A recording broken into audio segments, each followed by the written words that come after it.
Good evening, this is Mr. Wintermelon, and in the chapter of homeostasis, we have learned how our blood glucose level is being controlled by our hormones. So in the chapter of endocrine system, or we can just call it hormones, we are going to learn more about insulin and glucagon, as well as another hormone which you might have heard of the name before, called adrenaline. So this will be the outline of this chapter. It's a short one. So we are first going to go through the definition. What is endocrine system and what is hormones? Then we are going to learn about which organ secretes them, the effects of the three hormones that I mentioned, and lastly we are going to talk about diabetes, which happens when you lack insulin. So this will be a two-part video. In this video, you will learn how to explain what it meant by endocrine gland, as well as the definition of hormones. So look at the definition of hormones carefully. You will encounter that later. Basically, this is something like homeostasis. The meaning of homeostasis is given by the syllabus outline. The meaning of hormones is given by the syllabus outline. But first, let us recap what is the difference between endocrine system and exocrine system. Exocrine system, you actually have learned about it before. And that is in the chapter of nutrition in human, where we learn about the digestive enzyme. So exocrine gland, as all of you should have learned, is a group of secretory cells. They secrete specific chemical substances into a duct.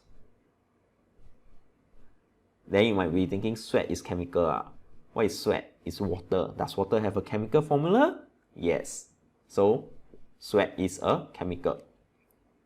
So exocrine gland will secrete the chemical substance into a duct, and the chemical substance is carried along the duct to the target organ, where the function is carried out. For example, our salivary gland, it secretes saliva as well as the amylase into our oral cavity for us to digest starch. Stomach, it will secrete hydrochloric acid as well as protease. Liver, it will secrete bile. Sweat gland, it will secrete sweat. Pancreas, I have a highlight down here because pancreas is actually both an endocrine gland and an exocrine. You will learn about this later.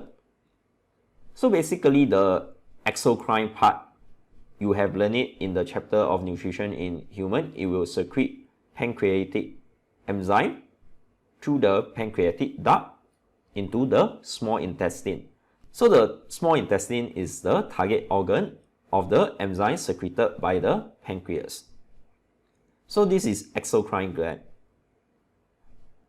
And let's just recap about this donut. Imagine this donut is your whole body. The hole in the center is your alimentary canal. So for the case of exocrine gland, they will secrete chemical outside of the donut. Remember, there are two outside. The outside as well as inside the ring is still outside the donut. What we are going to focus in this chapter is the inside. So chemical will be secreted in the donut by the endocrine gland. So compared to exocrine gland that secrete chemical outside our body, endocrine gland secrete chemical within the donut itself or within our body. So what's endocrine system? A small Greek lesson for all of you plebeian. Endo means within, crine means separate. So by the word endo itself, you can tell that endocrine system is secreting chemical inside or within our body. So this is a graph showing how it works. endocrine cell will secrete chemical which goes into the blood and travel towards the target organ. So the principal role of endocrine system is to integrate. That means it receives signal, then it will coordinate and control all our physiological activities.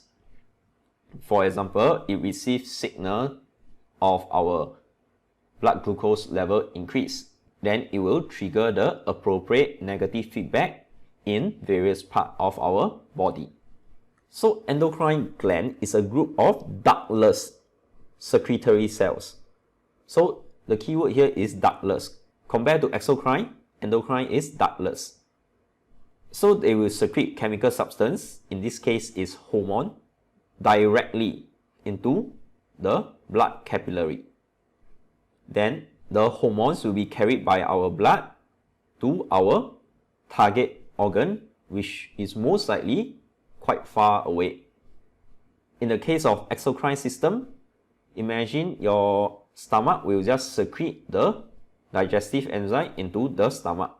In the case of endocrine, their target is most likely in another organ. For example, your pituitary gland secrete ADH, and ADH trigger a response inside your kidney. So please copy down what is endocrine gland inside your notebook. Next, let us talk about what is the definition of hormones. Surprise, surprise, the definition of hormone is a chemical substance produced by gland, carried by blood, which alter the activity of one or more specific target organs and is then destroyed by the liver. Please copy the definition down because I have seen this carry up to 3 marks. Don't ask me why destroyed by liver is important for the definition of hormones, because it's inside the syllabus outline, so just write it down. And if you ask me where are the 3 marks, most likely is chemical substance produced by a gland, carried by the blood, which alters the activity of one or more specific target organs. Then the last mark is destroyed by liver somehow. Somehow there's a mark. Next thing is more for your general knowledge. Don't really have to know. Is what are hormones made up of? Hormones can be quite diverse. They can be made up of protein, such as your insulin, your ADH, growth hormones, which is not inside your syllabus, makes you grow up. I mean, the name is very creative. Amines, basically those chemical with nitrogen group, such as your adrenaline and other hormones that actually help us to grow. Not going to go through those. And steroid. Steroid actually you might be familiar with, like you might have heard athlete injecting steroid and so on. So there are some steroidal hormones such as your testosterone and estrogen. And how they look is actually like this. Some vitamins are also steroid. So for testosterone and estrogen, they are actually important because you will learn it in one of the syllabus down the line. So keep that in mind, even though they are not mentioned in this chapter in any great detail. Lastly, what are our endocrine glands? So the 3 hormones that we are concerned in this chapter are insulin, glucagon, as well as adrenaline. For insulin and glucagon, they are produced by the pancreas, specifically the islet of Langerhans. So there's a part of the pancreas called the islets of Langerhans. They are a group of cells. Some of the cells will secrete insulin and some of the cells will secrete glucagon. Next, we have adrenal gland that is right above our kidney. They produce this hormone called adrenaline. Gland not mentioned in this chapter is our pituitary gland, which you should have already know, secrete antidiuretic hormone. Our ovary and testicle also secrete hormones, which you will learn in later chapter. So those are the endocrine gland that you have to know for your O-level syllabus, as well as hormone, which you must be familiar with regarding their effect. So actually that's about all. I will add in some information down here. You can have a look, like what are some of the hormones, such as your growth hormones, what type of chemical they are. So when you see peptides, that means they are made up of amino acid. You can pause and have a longer look at them.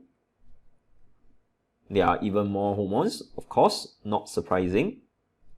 And these are the hormones that is produced by our pituitary gland. So that's all for this video.